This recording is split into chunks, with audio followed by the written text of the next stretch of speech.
I know you can talk a lot about a lot of things, but Is this the interview? Well, it's like a casual start. All right. We can start. All right. I want to get your expert input on. Did you want to introduce me?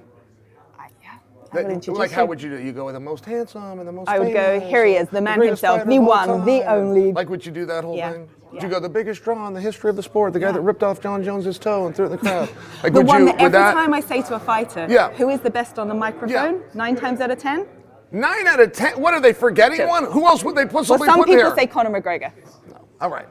And he's talented. Connor's talented. You want to know who was good and never got his credit? Because I hear that too. On the mic. Yeah, I hear that it was between me and Connor, and I'm a big fan of Connor's work. But do you want to know who never got his credit? Was Rampage.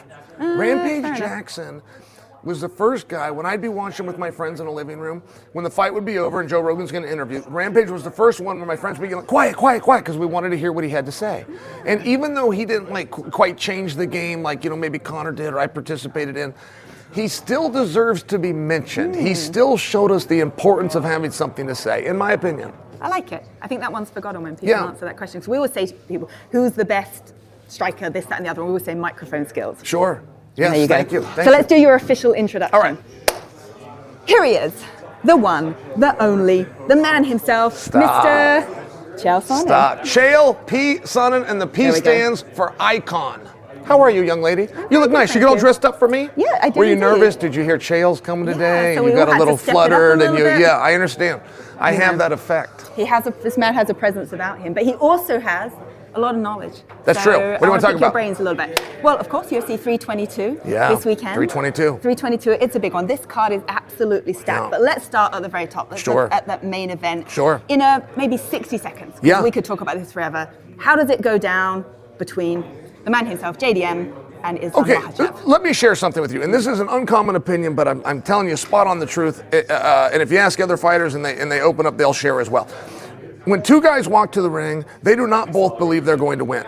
Both fighters have a pretty idea who's going to win, including the guy that's not. Both fighters believe, then you got to know as the audience, well, which one is it? Both fighters know who's going to win, and they don't think it's himself. If you're going to see 11 fights on Saturday, 10 of those fights, both guys know right now, today, how it's going to go. Now, I tell you that because the great fights, the ones that go down as legends, the ones that make a Hall of Fame, is when both athletes, red, blue, Islam and Jack, both believe that answer is them. And I do believe that Islam believes he can win. That's why he entered the weight class. Don't forget, he didn't just pop up to 170. He said, I'm only going to 170 if Jack beats Lawal. And then you got Jack, never flinched. Jack's like, man, this guy's a 55-pounder. Bring him up tonight. I think both these guys think that they can win that contest. That's a long answer, but it's very important. If you want to make the most money betting on fights, the number one thing you have to be able to break down is just look at the guys and figure out who's telling the truth, because they do not both think they're going to win. Wow. Well, they faced off for the first time yesterday. What did you think of Islam's size as he faced off with Jack Della? He looked good. Yeah. He looked good. I mean, you must understand, this is all pretend. To act like a guy's 155 and then a guy's 170 or one's 45. They all weigh the same, which isn't enough. I mean, Islam came out and it was talking about he can squat 160 kilograms. You want to know how much I can squat? I can squat enough. That's how much. And if you weigh 155 or you weigh 170, you're too small.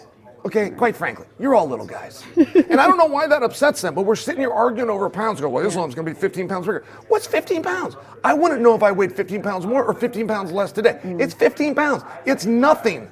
Okay, so it's not significant in your eyes? In anybody's eyes. Okay. Nobody respects it. Then you got a 55-pounder and a 45-pounder. Then you go into boxing and they're separated by 3 pounds, and these guys are acting like they've done something because they got a whole bunch of belts.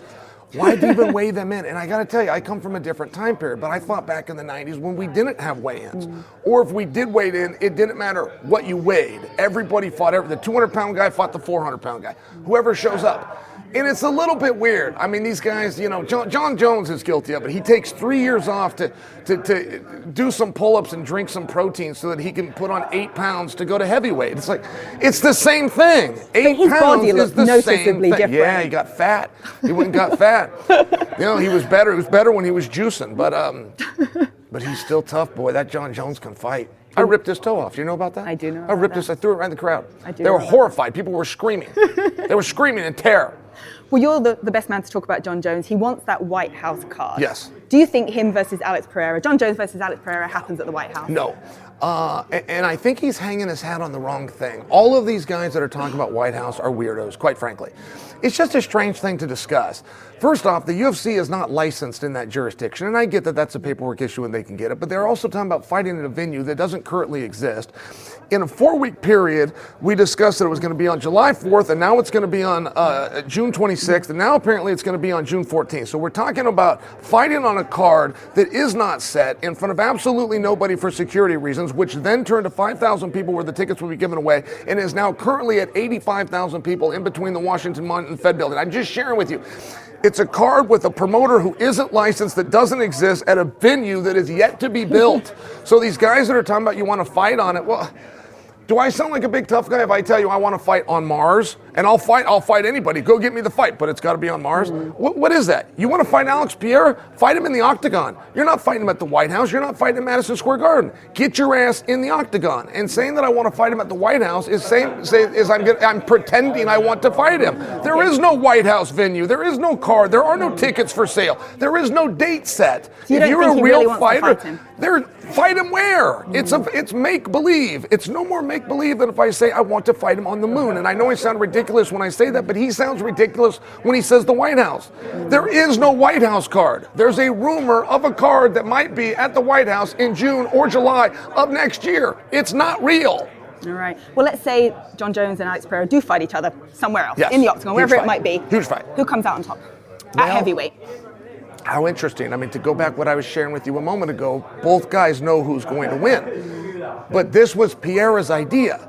So I must assume that Pereira believes that he can beat Jon Jones.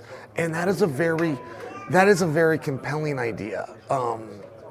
Jon is very special, but he's taken a meaningful amount of time off. And they would be fighting for GOAT status. Whoever won that, the debate would end that day. It's very hard to pick up against Jon Jones, but the consistency of Pereira has to mean something. I guess I got a hedge. I'd have to get back to you on that. Alex Pereira should beat him. Alex Pereira deserves to beat him. Alex Pereira works harder at this sport.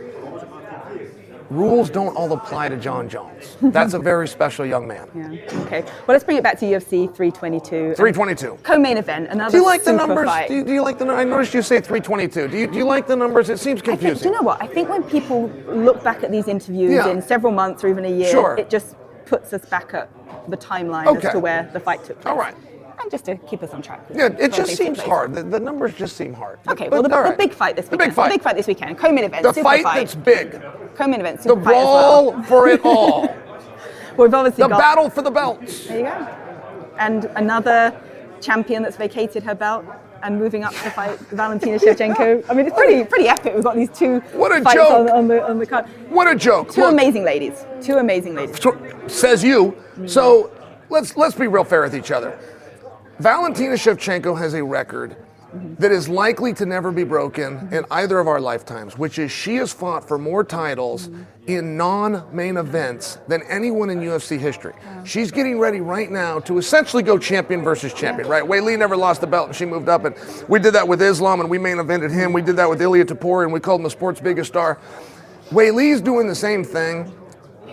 I found out last week when I landed in New York that this fight is happening. There is not a billboard anywhere. There is not a t-shirt sold. There is not a fan that cares. I don't say this to put the fight down. That's not my fault. I don't know you guys are fighting. That's your fault. For the Bullet to do 7 years as a co-main event and not sit her management team down and have a real hard talk, she needs a creative control. She needs a new manager, whoever that is. But if I'm the world champion and I'm jerking the curtain for a dude from Australia whose name is so complicated they call him by his initials, we have a problem. And the Bullet has a problem. And she needs to get in front of somebody and say, is it me or is it you? Did I do something or did you do something? But I'm your world champion jerking the curtain for the 12th time. 12 times. In co-main events. Wow. So, I mean, you can play along. Yeah, you make a good point. And everyone else is playing along like this is a huge fight. It's not a huge fight. It should be, but it's not. Would you think it flies under the radar then, as a result? Well, it doesn't fly under the radar. These are things that you say to be very sweet. We're told that Weili is the biggest star out of China. Well, China hasn't covered it. I was on Ariel's show yesterday. Ariel, we're told, is the biggest sports guy in MMA. He didn't have either one of them on. The Bullet is supposed to be the greatest fighter in women's history, of which, by the way, she just might be. She's sold more tickets and she's made more money just because of her longevity. She's done more checks than Ronda. She's done more than Amanda. She might have had the greatest career ever. She's a co-main eventer, and she's not getting out of it anytime soon. If you can't get out of a co-main spot fighting the 15-pound world champion, which apparently the biggest storyline going into this is that if Weili loses, then she drops back down and takes on Mackenzie Dern at 115. I mean, great. That would be another non-main event. Her and Mackenzie's, that's great. That's a undercard of a fight night somewhere apparently on Paramount. What about her potentially moving up to 135 for Kayla, or if it ends up being Amanda, or whoever it might be? And I think you're talking about the Bullet. That would be interesting in my opinion. The Bullet went very close with Amanda, and a lot of people do forget about that. And where does Kayla fit in? You know, Kayla's just so physically big at that weight class. But I would be very compelled to watch that. And I do believe that could be her breakthrough main event spot. Okay, but one more question for you, and it's about Leon Edwards. We're a British network, one of our own. I didn't mean to hate on that, by the way. It's just a reality that I will tell you, I get a little frustrated going around doing media and pretending that's a big fight. It deserves to be, and it should be. And I didn't screw this up. They did. Either the Bullet or Weili is to blame. And I don't know who it is, but they should be sitting down, looking at their managers and saying, how am I fighting the best in the world, the biggest star in China, the greatest female fighter ever, and I'm jerking the curtain for a dude named JML. That's a problem. Close enough. Yeah, it's a problem. No, I hear you. I want to ask about Leon Edwards, his fight against Carlos Pratt. Let me tell you something about him.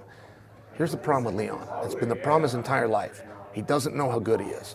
Leon has been the best fighter in the UFC for years. Now, he had the world title and he kept that belt for... No. He could have kept that 8 times longer. There was nobody more surprised the night the head kick was heard around the world when he captured the world title than him. He didn't think he was going to beat Kamaru Usman that night. Leon Edwards is so good. He didn't think he was going to beat Blahal, which is why he didn't beat Blahal. He could have won that fight. I mean, Leon is so good. And I feel like, that maybe it goes back to his youth, that maybe he didn't have a support that told, hey, good job. I feel like maybe because he does not know how good he is. He is amongst the greats ever. He is the greatest 170-pounder right now. He's much better than Pratis, but I can't guarantee he's going to win the fight. He already knows. He knows when he gets to the locker room, am I going to win tonight or not? And I guess we'd have to ask him. But if he goes out and puts his skills against anybody else's, he wins. He's the best. All right, love to hear it. Thank you so much for your insights. No, I appreciate it so much, Joe. Thank you.